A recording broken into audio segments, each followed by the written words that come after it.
Sudirman, Panglima Besar TNI pertama yang gigih dan teguh. Ditulis oleh Patrick Matanasi, dilansir dari tirto.id.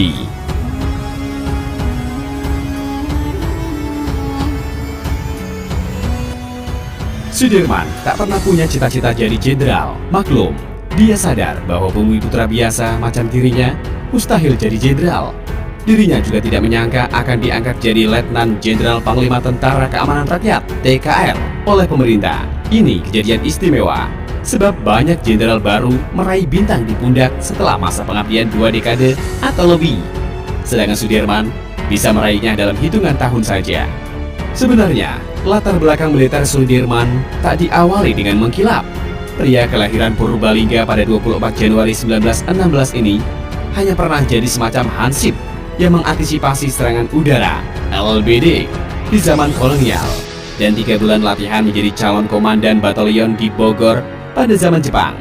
Setelahnya, dia langsung jadi komandan batalion sekitar 2 tahunan. Bisa dibilang pendidikan militer Sudirman kurang. Lantas mengapa Sudirman bisa jadi jenderal? Tentu saja karena paksaan revolusi kemerdekaan Indonesia yang serba darurat.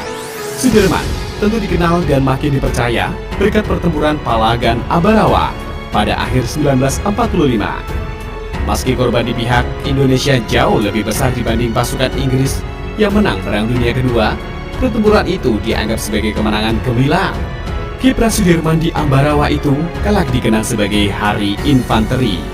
Pertempuran ini membuat Presiden Soekarno mempercayakan kepemimpinan tentara di tangan Sudirman yang sebelumnya sudah terpilih sebagai Panglima lewat voting pada 12 November 1945.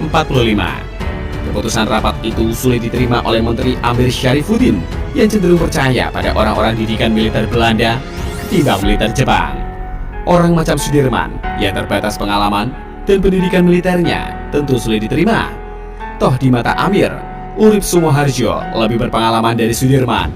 Namun apa boleh buat, jumlah komandan bekas didikan Jepang yang lebih banyak ini sudah memilih Sudirman sebagai panglima mereka. Sebagai panglima besar, Sudirman tampil sebagai sosok pemimpin yang sederhana.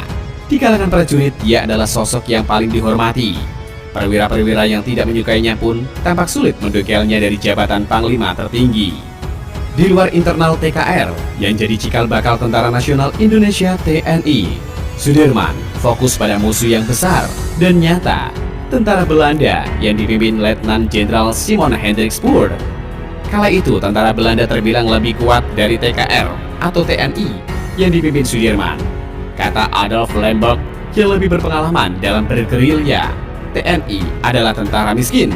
Keterbatasan senjata dan hal-hal lain membuat tentara Republik yang dipimpin Sudirman mau tidak mau harus melaksanakan perang gerilya jika tentara Belanda menyerang secara besar-besaran. Sebelum tentara Belanda menyerbu kota Yogyakarta pada 19 Desember 1948, Sudirman sudah tidak sehat, paru-parunya bermasalah.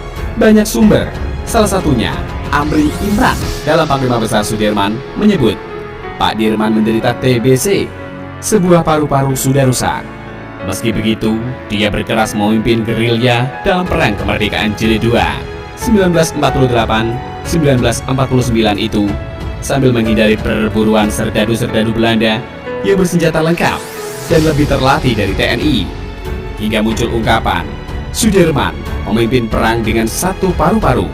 Sudirman yang tidak sehat namun masih memimpin gerilya dalam perang yang mustahil dimenangkan Indonesia adalah bukti kebesaran sang panglima besar ini. Karena kehebatannya itu, muncul anggapan Sudirman adalah orang sakti. Beredar cerita bahwa Sudirman berhasil menghalau pesawat tempur Belanda dengan hanya bermodal sebilah keris. Soal mitos-mitos itu, Sudirman tidak perlu memberi penjelasan, apalagi melarang-larang. Bukan karena ini menguntungkan Sudirman, melainkan karena kesulitan menjelaskan ke masyarakat Indonesia yang doyan tahayul. Terlepas dari heroisme dalam Perang Kemerdekaan II dan kecemerlangan di Palagan Ambarawa, pria yang pernah menjadi guru di SD Muhammadiyah ini sudah dianggap sebagai bapak tentara yang lebih dari menguatkan tentara, melainkan juga membuat tentara jadi kekuatan penting di dalam negara. Ketika Wakil Presiden Muhammad Hatta punya wacana memperkecil jumlah tentara karena amat kecilnya anggaran untuk militer di masa revolusi itu, Sudirman tak terima. Menurut Salim Said, Sudirman tak mau tentara hanya sebesar daun kelor di masa-masa sulit itu. setelah memimpin perang gerilya dari akhir 1948 hingga pertengahan 1949. Kesehatan Sudirman makin melemah. Sang Panglima Besar ini akhirnya mangkat pada 29 Januari 1950. Usianya baru 34 tahun. Setelahnya tak ada lagi yang menjadi Panglima Besar TNI. Sudirman yang menjadi Panglima Besar pertama ini tentu dikenang oleh ABRI dan kini TNI. Hampir tiap kota di Indonesia punya Jalan Jenderal Sudirman. Pada 1997, Sudirman dianugerahi pangkat Jenderal Bintang 5 karena jasa-jasanya sebagai Bapak TNI.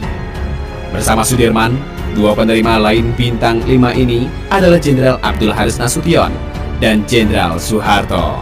Keduanya adalah mantan bawahan Sudirman di zaman revolusi dulu. Hanya 3 orang ini yang tercatat punya Bintang 5 dan dipanggil sebagai Jenderal Besar. Di Asia Tenggara, negara yang memiliki Jenderal Bintang 5 lain adalah Vietnam, yakni Pho Nguyen Gayap. Dia lebih tua dari Sudirman, dan sebelum masa-masa perang juga pernah menjadi pengajar. Pho dianggap sukses dalam menghalau Perancis dalam pertempuran Dien Bien Phu 1954 dan ikut menghalau tentara Amerika dalam perang Vietnam dengan gemilang.